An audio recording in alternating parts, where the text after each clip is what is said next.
Bengals fans are ecstatic on the internet right now, and I am going to tell you why right here on No Buts About It.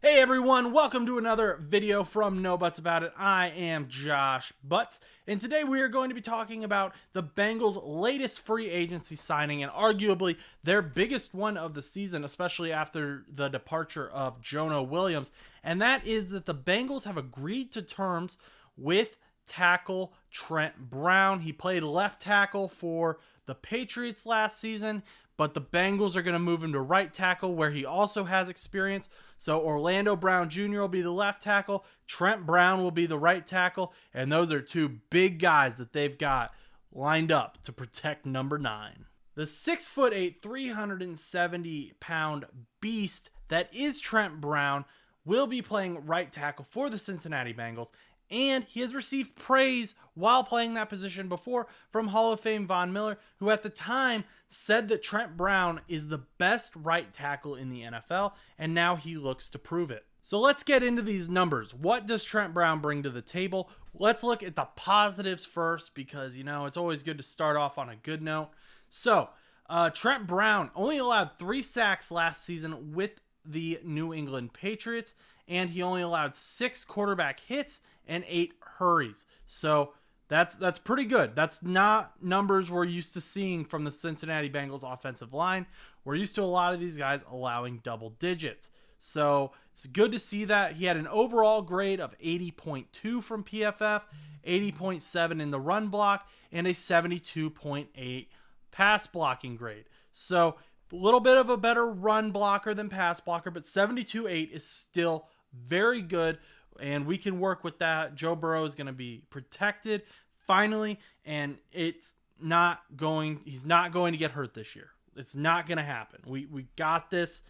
We're finally going to do it. The Super Bowl's in New Orleans. The script is written. I promise this is the way it's going to go.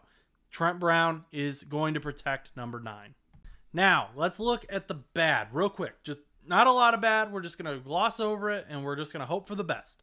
Trent Brown does have a bad injury history. I'm just being honest. He missed a few games last season. He's had this problem his whole career. Part of it is arguably because of his size, but he needs that size for the position he's playing, so it's kind of hard to balance that. It's not going to happen. He's going to be fine, right? Trent Brown is a Cincinnati Bengal. It's going to be okay. But it is important to acknowledge that that injury could be an issue, but that's an issue for all players, right? Anyone can get hurt at any time. That's part of the NFL, and that's what the next man up mantra is all about. Now, the other issue is he does have some attitude issues at times, but I think it's gotten better over time. I don't think he's as bad, and I'm confident in Zach Taylor in the Bengals organization because they've already turned around guys this season for having attitude issues and attitudes they didn't fit with the culture that the Bengals are trying to build. So I'm confident that they kind of did the interview. They talked with Trent Brown. They both kind of came to an agreement about the culture that the Bengals are going to build. Zach Taylor's coaching style, Frank Pollock's coaching style, and they're going to work together, and these attitude issues won't be a problem.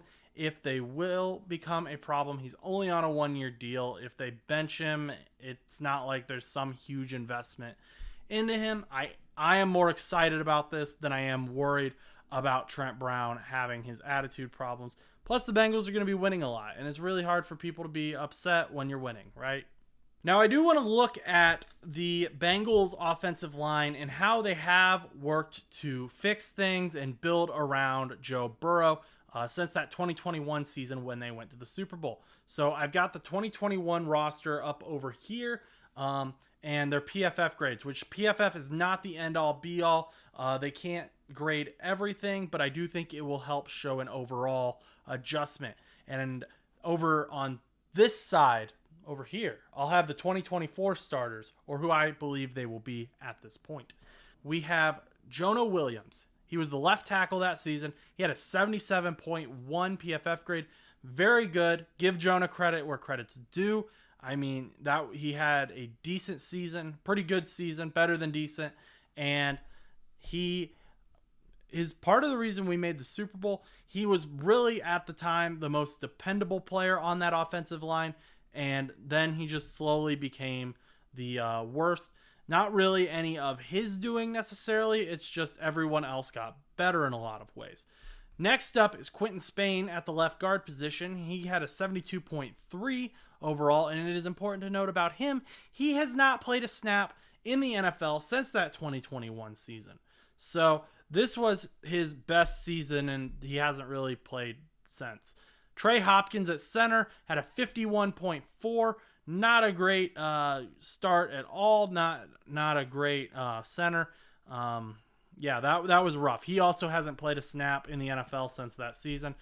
Michael Jordan at right guard, not the one you're probably thinking of, but he had a 50.7, and that was also an issue. Riley Reif was someone at the right tackle position who the Bengals brought in, and he was actually pretty good. He was part of that early rebuilding of this offensive line, and he was a 67.3 PFF grade. And he was a great free agency signing at the time, and he just isn't with the team anymore. I also included Akeem Adeniji because he had a lot of playing time. He had a 48.3, and then Jackson Carman, who had a 56.3. So overall, not a great lineup other than Jonah and Quinton Spain, both of which have since not been as good as they were that season. Quinton Spain's grade kind of surprised me as well. I'm not sure why he's so high. I don't remember him being that good, but maybe I just am remembering poorly. 2024, Orlando Brown Jr. had a 66.1 overall. That is lower than Jonah's grade, but I think part of that is because of who's next, and that is Cordell Volson at that left guard position. He had a 58.3. I think his poor play is affecting Orlando Brown Jr., and he's kind of having to compensate for both positions, and it's making them both look bad. But at center, we had a massive upgrade with Ted Karras. He had a 67.4 last season. That's way better than Trey Hopkins' 51.4, and he's one of my favorite players on this line. I think he's a great leader, and I love having him at center. Next up is Alex Kappa, had a 64.9 at that right guard position. Great player, strong player, and another great free agency ad by the Cincinnati Bengals. Then we have our newest guy, Trent Brown, 80.2 overall, the highest of any of these guys. Something to really look forward to. I'm hoping that him and Kappa have a great relationship, build great chemistry, and then the Bengals will be able to lock down that right side. Now, what does this mean for that all-important draft? What are the Bengals going to do at pick number 18, where they lay right now? A lot of people have said, okay, this signing, if they do it, that means they're going to sign Brock Bowers at 18 if he's there. I don't think that's the case personally. I don't really want them to sign Brock Bowers at 18 if he's there. I get that he's a great tight end, phenomenal and all that, but I think our priorities need to be put in other places. I would actually not be opposed to signing another tackle at that number 18 draft spot. And who I would sign is Troy Fautanu. And he could either back up Trent Brown and then go in during those injury issues that we talked about, or he could also play that left guard position as the starter. And Cordell Volson would become your sixth man, first guy off the bench. And then if the left guard were to get hurt, if Fautanu were to get hurt, you can move some people around. But I really like that Fautanu has that versatility, and I think he's someone who, after this one-year deal is up with Trent Brown, you could eventually move to right tackle, and that excites me about him.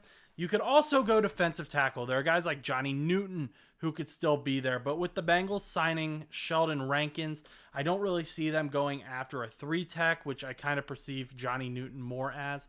And T'Vondre Sweat is likely going to be there in the second or even the third round. However, T'Vondre Sweat is really the only gradable true nose tackle out there. I know Byron Murphy technically played it more when they were in Texas, but I still see T'Vondre Sweat as that run stopper, that big man you just put in the middle and dare people to run at you. So that's who I'd more want them to go at the defensive tackle position. I would love to see the Bengals sign Fautanu or another versatile offensive lineman at 18. I know the Brock Bowers Bengals fans are going to be disappointed with that, but that's okay. I am just looking at the team and the signings they've done, and I really think the offensive tackle is the move at 18. But hey, now they have a lot more flexibility. They don't need to be as desperate. If there's no good offensive tackles there at 18, they can go and grab a tight end somehow if Brock Bowers falls, or they can even go defensive tackle. They aren't going to be forced to pick whoever the best tackle is, and I really like that because you're not as telegraphed in your pick, and teams don't necessarily know what you need. So that's all I've got to say about Trent Brown because there's not a whole lot of details that have come out yet. I am excited about this move. I'm hoping that by the time Chus and I get together to do this week's full episode that there will be more information out, contract and such. But wanted to get something out here real quick so that you guys could get a little bit of information about him. So until next time, go do something nice for someone.